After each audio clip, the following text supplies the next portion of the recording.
DWSIM में introduction to flow sheeting पर spoken tutorial में आपका स्वागत है। इस ट्यूटोरियल में हम एक मिक्सर सिमुलेट करेंगे। फ्लैश सेपरेटर के साथ इसकी जांच करेंगे। सीखेंगे कि दो फेज फीड कैसे देते हैं।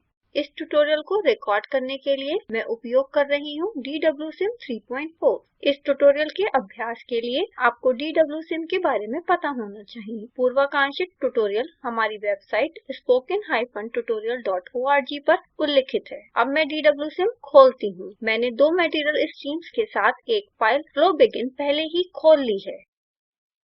मैंने राउल्ट्स लॉ और CGS सिस्टम चुन लिया है। इसको प्राप्त करने के लिए मैं फाइल मेन्यू पर गई और ओपन विकल्प चुना। मैं इसे बंद करती हूँ। ये फाइल हमारी स्पोकन ट्यूटोरियल वेबसाइट पर उपलब्ध है। आप इस फाइल को डाउनलोड करके उपयोग कर सकते हैं या आप आवश्यक जानकारी हाथ से प्रविष्ट कर सकते हैं। आप फ्लोशीट कैनवास में इनलेट 1 और इनलेट 2 दो स्ट्रीम्स देख सकते हैं। अगली स्लाइड इस फाइल के कंटेंट को सारांशित करती है। जब हम इस स्ट्रीम्स को मिलाते हैं तो हमें इक्विमोलर कंपोजिशन मिलती है। हमने DWSIM की गणनाओं को आसानी से प्रमाणित करने के लिए इन वैल्यूज को चुना है। अब DWSIM पर वापस जाते हैं। अब हम स्ट्रीम को संशोधित करेंगे ताकि उनमें वेपर यानी वाष्प हो। इनलेट 1 चुनें।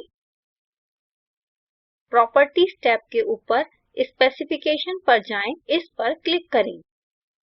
डाउन एरो दबाएं और प्रेशर एंड वेपर फ्रैक्शन चुनें। नीचे जाएं और मोलर फ्रैक्शन वेपर फेज पर जाएं। यहाँ 1 प्रविष्ट करें यानी पूरी स्ट्रीम वेपर है। उसी तरह से इनलेट 2 को 50% मोलर फ्रैक्शन रखने वाला बनाएं।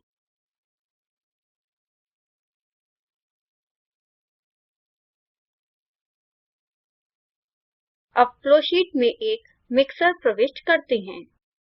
ऑब्जेक्ट पैलेट से मिक्सर पर जाएं। ये तीसरी प्रविष्टि है। क्लिक करें और इसे फ्लोशीट तक खींचें। अब मिक्सर का नाम बदलते हैं। अपीयरेंस टैब पर क्लिक करें, डिफॉल्ट नाम डिलीट करें और मिक्सर प्रविष्ट करें। अब मिक्सर के लिए आउटपुट स्ट्रीम प्रविष्ट करते हैं। मटेरियल स्ट्रीम पर क्लिक करें और इसे फ्लोशीट तक खींचें। अपने आप से आए हुए पॉपअप को हम बंद करेंगे और कुछ भी प्रविष्ट नहीं करेंगे क्योंकि सारी आउटपुट स्ट्रीम्स अनिर्दिष्ट छोड़ी जानी चाहिए। हम स्ट्रीम का नाम बदलकर मिक्सर आउट करेंगे।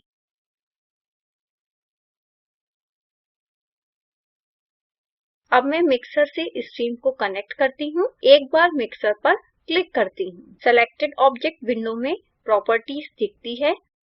आप देख सकते हैं कि मिक्सर 6 तक इनलेट स्ट्रीम्स रखता है। अब इनलेट स्ट्रीम 1 पर क्लिक करते हैं। डाउन एरो दिखाता है जो मेन्यू दिखा रहा है। इस एरो पर क्लिक करें और इनलेट 1 चुनें। उसी प्रकार इनलेट स्ट्रीम 2 पर इनलेट 2 को कनेक्ट करें। आउटलेट पोर्ट पर जाएं जो कि यहाँ कनेक्टेड टू आउटलेट की तरह उल्लिखित है। इस पर क्लिक करें और मिक्सर आउट चुनें। हम स्ट्रीम्स को बेहतर अलाइन करने के लिए उन्हें मूव कर सकते हैं। मिक्सर लाल है क्योंकि अभी इसकी गणना नहीं की जानी है। कॉन्फ़िगर सिमुलेशन बटन के दाईं तरफ कैलकुलेटर है। ये अनेक विकल्प रखता है। सॉल्वर को एक्टिवेट करने के लिए पहला वाला प्ले बटन है, इसे दबाएं। इसके दाईं तरफ रिकैलकुलेट क्रिया के लिए दो बटन्स हैं। इस बटन पर क्लिक करें। मिक्सर अब नीला हो गया है जिसका मतलब है गणनाएं पूरी हो गई हैं। अब मिक्सर आउट स्ट्रीम पर क्लिक करते हैं। हम प्रॉपर्टीज टैब में इसकी गणितीय वैल्यूज देख सकते हैं। हम प्रमाणित कर सकते हैं कि इसकी कंपोजिशन अपेक्षित की तरह ही है। मिक्सर पर डबल क्लिक करें। ये इक्विमोलर कंपोजिशन रखता है। अब एक फ्लैश सेपरेटर प्रविष्ट करते हैं। अब ऑब्जेक्ट पैलेट तक नीचे जाएं। अब सेपरेटर वेसल पर जाएं। ये VLE, LLE और VLLE सिस्टम्स को सिमुलेट करने के लिए उपयोग किया जा सकता है। क्लिक करें और इसे फ्लोशीट तक खींचें। हमें विभाजक पर दो आउटपुट स्ट्रीम्स कनेक्ट करने की जरूरत है। अब मटेरियल स्ट्रीम खींचते हैं। हम इसे अनिर्दिष्ट छोड़ देंगे क्योंकि इसके लक्षणों की गणना की जानी है। हम इसे वेपर नाम देंगे।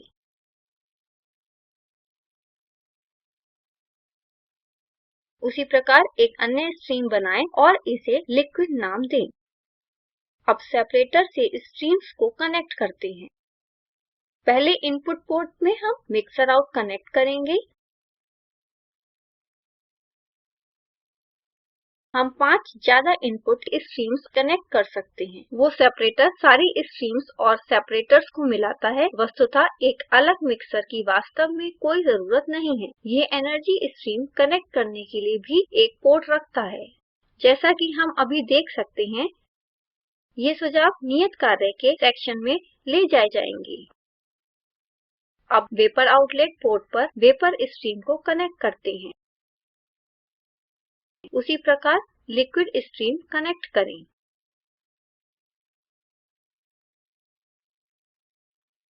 एक बार फिर बेहतर अलाइनमेंट के लिए हम आइटम्स को मूव कर सकते हैं। ध्यान दें, DWSIM ने अपने आप ही गणनाओं को पूर्ण किया। आप रिकैलकुलेट बटन दबाने के लिए भी फ्री हैं। वस्तुतः आपको ये करना चाहिए जब भी आपको संदेह हो। अब हम चेक करते हैं कि क्या सेपरेटर में वाष्प और द्रव्य ठीक से विभाजित होते हैं या नहीं। अब स्ट्रीम वेपर के वाष्प अवस्था मोल फ्रैक्शन को देखते हैं। बेंजीन का मोल फ्रैक्शन 0.54 है। अब चेक करते हैं कि मिक्सर आउट जो रखता है ये उनके अनुरूप है या नहीं। आप देख सकते हैं कि DWSIM अपने आप ही वेपर वैल्यू दिखाता है। बेंजीन मोल फ्रैक्शन 0.54 है। ये एक परोक्ष सबूत है कि सेपरेटर अपेक्षित की तरह कार्य कर रहा है। हम मिक्सर के कार्य को भी चेक कर सकते हैं। आप देख सकते हैं कि मिक्सर की कंपोजिशन अपेक्षित की तरह इक्विमोलर है। हम कुछ अन्य जांचों को असाइनमेंट सेक्शन पर स्थगित करेंगे। अब इस फाइल को सेव एज विकल्प उपयोग करके सेव करेंगे। मैं इसे फ्लो एंड की तरह सेव करूंगी। मैं आपको सुझाव देती हूँ कि आप अपना काम लगातार सेव करते रहें। इसे सारांशित करते हैं। हमने एक सरल फ्लोशीट परिभाषित की, समझाया कि मिक्स्ड फीड कैसे बनाते हैं, मिक्सर और सेपरेटर को प्रस्तावित किया, दिखाया कि कैसे कनेक्ट करते हैं, समझाया कि कैसे सिमुलेट करते हैं। अब मैं कुछ नियत कार्य देती हूँ। इस स्लाइड की नियत कार्य का संबंध मास बैलेंसेस से है। मैं स्ट्रीम्स और उपकरणों को दिखाने के लिए नीला रंग उपयोग करती हूँ। अब अगले नियत कार्य पर जाते हैं। आपको इस स्लाइड में उल्लिखित की तरह मोल फ्रैक्शंस प्रमाणित करने हैं। तीसरा नियत कार्य सेपरेटर के साथ करना है। याद करें कि हमने उल्लिखित किया कि ये स्ट्रीम्स को मिक्स करने के लिए उपयोग किया जा सकता है। मिक्सर और मिक्सर आउट को हटाएं और इसकी कोशिश करके देखें। अगले नियत कार्य में आप उच्च तापमान पर विभाजन करेंगे।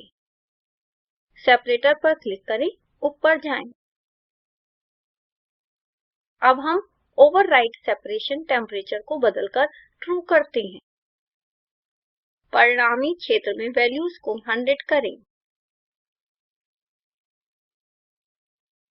ऑब्जेक्ट पैलेट से एनर्जी स्ट्रीम को फ्लोशीट पर लाएं। ये नए स्ट्रीम है। इस स्ट्रीम को सेपरेटर की एनर्जी स्ट्रीम से कनेक्ट करें, जो मैंने पहले दिखाया। अपने परिणामों को सिमुलेट और विश्लेषण करें। ये यहाँ स्लाइड में सारांशित है। ये वीडियो स्पोकन ट्यूटोरियल प्रोजेक्ट को सारांशित करता है। अच्छी बैंडविड्थ न मिलने पर आप इसे डाउनलोड करके देख सकते हैं। हम स्पोकन ट्यूटोरियल उपयोग करके कार्यशालाएं चलाते हैं और प्रमाण पत्र देते हैं। कृपया हमसे संपर्क करें। क्या आपको इस स्पोकन ट्यूटोरियल में कोई प्रश्न है? मिनट और सेकंड चुनें जहां आपको प्रश्न है। अपना प्रश्न संक्षेप में पूछें। फॉसी टीम से कोई व्यक्ति उसका उत्तर देगा। कृपया इस साइट पर जाएं। फॉसी टीम लोकप्रिय किताबों के सुलझे हुए उदाहरणों के कोडिंग से संयोजन करती है। जो ये करता है, हम उसे मानदेय और प्रमाण पत्र देते हैं। अधिक जानकारी के लिए कृपया इस साइट पर जाएं। FOSSEE team commercial simulator labs को DWSIM पर स्थानांतरित करने में मदद करती है। जो ये करता है, हम उसको मानदेय और प्रमाण पत्र देते हैं। अधिक जानकारी के लिए इस साइट पर जाएं। स्पोकन ट्यूटोरियल और फॉसी प्रोजेक्ट भारत सरकार के MHRD के NMEICT द्वारा निधिबद्ध है।